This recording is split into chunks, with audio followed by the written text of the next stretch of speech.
Hi friends, welcome to M plus pensions news. Friends, ఇప్పుడే అందిన వార్త ఈపీఎఫ్ఓ పెన్షనర్లకు గుడ్ న్యూస్. 3 రోజుల్లోనే పరిష్కారం. వివరాలు అయితే వీడియోలో చెప్పడం జరిగింది. వీడియోని మాత్రం ఎక్కడ స్కిప్ చేయకుండా కంప్లీట్ గా చూడండి. వీడియో కనుక మీకు నచ్చినట్లయితే మన ఛానల్ ని సబ్స్క్రైబ్ చేసుకోండి. సబ్స్క్రైబ్ చేసుకోవడం వల్ల లేటెస్ట్ పెన్షన్స్ న్యూస్ అన్ని ఎప్పటికప్పుడు మన ఛానల్ ద్వారా మీకు తెలియజేయడం జరుగుతుంది ఫ్రెండ్స్. అదే విధంగా లైక్ చేసినట్లయితే మరింత మందికి సమాచారం అనేది చేరుకుంటుంది. ఇంకా వివరాల్లోకి అయితే వెళ్ళిపోదాం. ఉద్యోగుల భవిష్య నిధి సంస్థ క్లెయిముల పరిష్కారం ప్రస్తుత ఆర్థిక సంవత్సరంలో మరింత వేగాన్ని సంతరించుకుంది. క్లెయిముల దరఖాస్తుల్లో 50% 3 రోజుల్లోనే పరిష్కరించనున్నట్లు ఒక అధికారి తెలిపారు.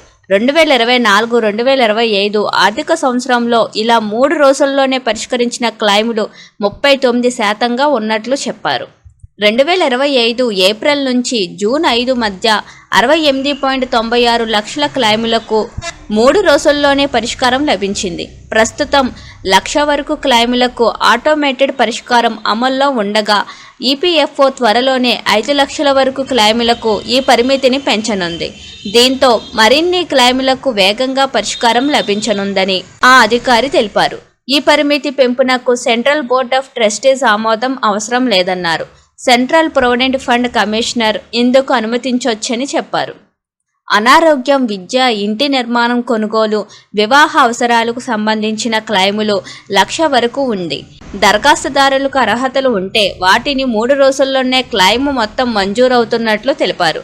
ముఖ్యంగా 2018కు ముందు చేరిన సభ్యుల క్లెయిముల ధృవీకరణకు సమయం తీసుకుంటున్నట్లు తెలిపారు.